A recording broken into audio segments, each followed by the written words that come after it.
Good morning बच्चों। आज का अपना टॉपिक शुक्र नीति का मूल्यांकन और उसकी देन, यानी क्या कंट्रीब्यूशन रहा भारतीय साहित्य में, भारतीय राज्यशास्त्र में और अन्य सभी क्षेत्रों में।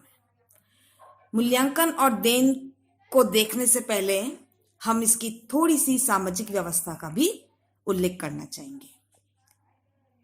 धर्म को सामाजिक व्यवस्था का आधार मानते हुए शुक्र ने यह विचार व्यक्त किया कि जिस राज्य में सामाजिक जीवन और जनता का व्यवहार धर्म से नियमित और नियंत्रित होता है, वहां सुख और समृद्धि का विस्तार होता है। किस पर जोर दिया सामाजिक व्यवस्था के सुचारू संचालन में शुक्र ने? जनता का व्यवहार धर्म से नियमित होना चाहिए, नियंत्रित होना चाहिए। उसी राज्य में, उसी समाज में सुख और समृद्धि का विस्तार अधिक होता है। शुक्र ने वर्ण व्यवस्था के संबंध में अपने जो विचार प्रस्तुत किए हैं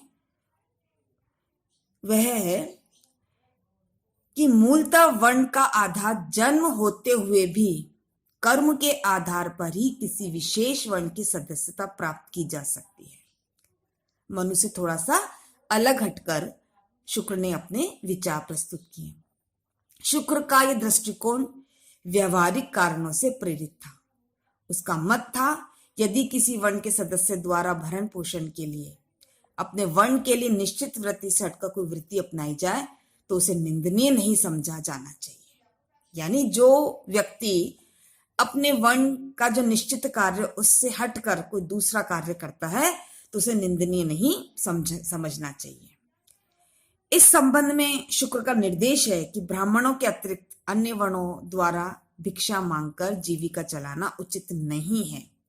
वर्ण व्यवस्था के संबंध में शुक्र का दृष्टिकोण उस काल में प्रचलित कट्टर मत से सर्वथा भिन्न था और स्पष्ट व निश्चित रूप से उसके प्रगतिशील दृष्टिकोण का सूचक समझा जाता है। शुक्र ने ब्राह्मण, क्षत्रिय, वैश्य, शूद्र चारों वर्णों के गुण और कर्तव्यों का भी वर्णन किया है। और आगे उसने शुक्र की सामाजिक व्यवस्था में जो निम्न बातें मनु के समाज व्यवस्था की तुलना में कुछ अधिक प्रगतिशील और उच्च समझी जाती है, उनमें सर्वप्रथम शुक्र नीति में इस बात का संकेत मिलता है कि वर्ण व्यवस्था अधिकांश अंशों में जन्म पर आधारित है, लेकिन कुछ सीमा तक ये जीविका की दृष्टि से समाज के विभिन्न सदस्यों के बीच श्रम विभाजन की एक विवेक सम्मत योजना है। इस प्रकार उसे जन्म के साथ साथ कर्म को भी वर्ण व्यवस्था का आधार माना। तो ये विचार उसके अधिक प्रगतिशील प्रतीत होते हैं। यानी जन्म के साथ कर्म को भी वर्ण व्यवस्था का उसने महत्वपूर्ण आधार माना है। सेकंड, जो उसने सामाजिक व्यवस्था के संबंध में बात की है कि शुक्र ने वर्ण व्यवस्था को अपनाते हुए भी ब्राह्मण वर्ग की अति श्रेष्ठता और शूद्रों के प्रति हीनता, अपमान और भेदभाव का यह चरम दृष्टिकोण नहीं अपनाया। शुक्र ने सभी के साथ मानवीय व्यवहार की स्थिति को स्वीकार किया है। तो इस प्रकार वर्ण के साथ साथ जन्म के साथ साथ कर्म को भी सामाजिक व्यवस्था का आधार मानना शुक्र के लिए सबसे अधिक महत्वपूर्ण है। जहां तक उसकी मूल्यांकन और देन का प्रश्न है, जिस प्रकार कौटिल्य के अर्थशास्त्र और मनु की मनुस्मृति राज्यशास्त्र और भारतीय साहित्य और प्रशासन पर लिखा गया एक महत्वपूर्ण ग्रंथ है, उसी प्रकार शुक्र नीति भी भारतीय साहित्य, राज्यशास्त्र पर लिखा गया एक केंद्रीय महत्व रखता है। शुक्र ने राज्य के सैद्धांतिक पक्षों का पर्याप्त विस्तार से चर्चा नहीं की, लेकिन उसने राज्य की प्रकृति, राज्य के अस्तित्व के आधार पर सैद्धांतिक विषयों की विवेचना की है। और सबसे महत्वपूर्ण बात यह है कि इन विषयों पर शुक्र ने स्पष्ट दृष्टिकोण प्रस्तुत किया। तो अतः यह कहना संभव नहीं है कि शुक्र ने राज्य के सभी सैद्धांतिक पक्षों की उपेक्षा करी। कुछ महत्वपूर्ण योगदान की यदि हम चर्चा करें तो सबसे अधिक जो हमें बात दिखाई देती है शुक्र के विचारों में कि शासक की सत्ता पर प्रभावशाली नियंत्रण को स्वीकार किया है। चूंकि शुक्र नीति में शासक को देवत्व जैसी महत्वपूर्ण स्थिति प्रदान की है, देवता के समान है, परंतु किसी भी स्तर पर शासक के लिए निरंकुश और अमर्यादित शक्तियों का समर्थन शुक्र नहीं करता है। शासक पर न केवल धार्मिक और नैतिक नियंत्रण बल्कि लौकिक जीवन के ऐसे नियंत्रण स्थापित किए हैं कि किसी भी स्थिति में शासक द्वारा अमर्यादित आचरण का मार्ग न अपनाया जा सके। यह सत्ता के दुरुपयोग पर नरक का भागी होने की बात नहीं करता, बल्कि अत्यंत प्रभावशाली शब्दों में सत्ता के दुरुपयोग में लौकिक दुष्परिणामों की वह चेतावनी देता है। यह शासक को अपनी आलोचना के प्रति सहिष्णुता का दृष्टिकोण अपनाने और आलोचना को समझने और उस पर ध्यान देने का परामर्श देता है। तो इस प्रकार शासक को उसने देवत्व के समान मानते हुए भी उस पर नियंत्रण स्थापित करने का प्रयास किया, जिससे कि शासक अपने कर्तव्य से वंचित ना हो पाए, अपने कर्तव्य का ठीक तरह से पालन कर पाए। शुक्र का यह मूल मंतव्य है कि राजा को प्राप्त सत्ता एक प्रकार की धरोहर है, जिसका प्रयोग प्रजा के हित में ही किया जाना चाहिए। दूसरा, जो यदि हम योगदान देखें, उसका कंट्रीब्यूशन देखें भारतीय चिंतन को, तो लोक कल्याणकारी राज्य का उसने प्रतिपादन किया और राज्य के कार्य क्षेत्र अति व्यापक बताते हुए उसने प्रजा की रक्षा और भौतिक उन्नति के अतिरिक्त सामाजिक जीवन का उचित निर्वाह और नैतिक कल्याण भी राज्य का दायित्व माना है। उसने राज्य की कल्याणकारी गतिविधियों का जो विस्तृत विवेचन दिया वह बहुत अधिक व्यापक है। शुक्र ने दीन और असहाय की रक्षा की परंपरागत बात के साथ साथ राज्य को आर्थिक गतिविधियों के नियमन और प्रबंध करने का भी निर्देश दिया।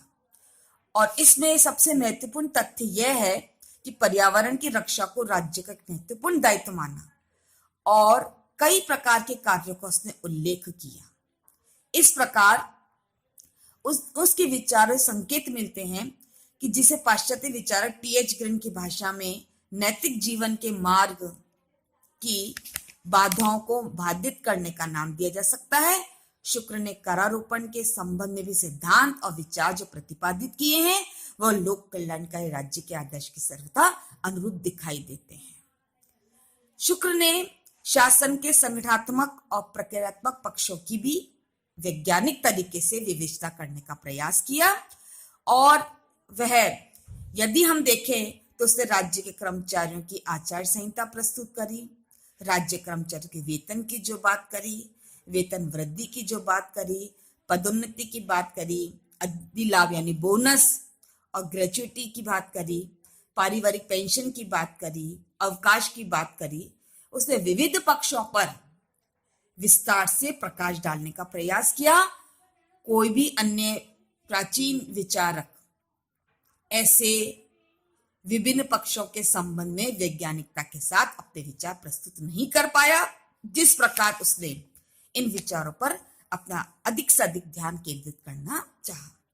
न्यायिक प्रणाली के विभिन्न पक्षों के संबंध में उसने स्पष्ट नियमों का प्रतिपादन कर एक सुव्यवस्थित, एक क्रमबद्ध न्यायिक दर्शन को भी प्रस्तुत करने का प्रयास किया।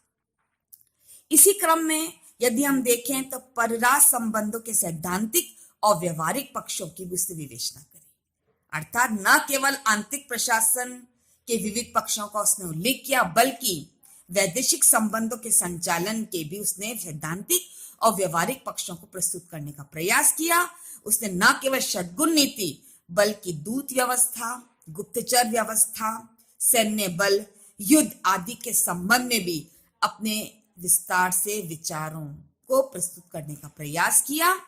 और हम कह सकते हैं कि प्राचीन भारतीय धर्म ग्रंथों में शुक्र नीति ही एक ऐसा मात्र ग्रंथ दिखाई देता है जिसने युद्ध को परिभाषित करने का प्रयास किया, विजित राजा के प्रति किस प्रकार व्यवहार करना चाहिए, विजित राज्य की व्यवस्था के संबंध में किस प्रकार का राज्य को व्यवहार करना चाहिए, इसकी स्पष्ट विवेचना करी, जो शुक्र के विचारों की दूरदर्शिता को स्पष्ट करती है, उसका संकेत देती है। इसी के साथ राजनीतिक व्यवस्था के संचालन के साथ साथ उसने, जैसा कि अपन देख चुके हैं, प्रगतिशील सामाजिक व्यवस्था का भी उसने प्रतिपादन किया और यह स्पष्ट करने का प्रयास किया कि जो हमारी वर्ण व्यवस्था का आधार है वो जन्म ही नहीं बल्कि कर्म भी है। यानी जन्म के साथ साथ कर्म को भी उसने यह वर्ण व्यवस्था के आधार का प्रमुख आधार मानते हुए अपने विचारों को स्पष्ट करने का प्रयास किया। तो इस प्रकार शुक्र के, यदि हम देखें राजनीतिक दर्शन को, यदि हम उसके देखें सामाजिक दर्शन को, यदि हम उसके प्रशासनिक संबंधों के संचालन में जो विविध पक्षों का, विविध पहलुओं का अध्ययन किया, तो निश्चित रूप से निसंदेह भारतीय चिंतन को शुक्र के विचारों के योगदान में एक महत्वपूर्ण भूमिका दिखाई देती है।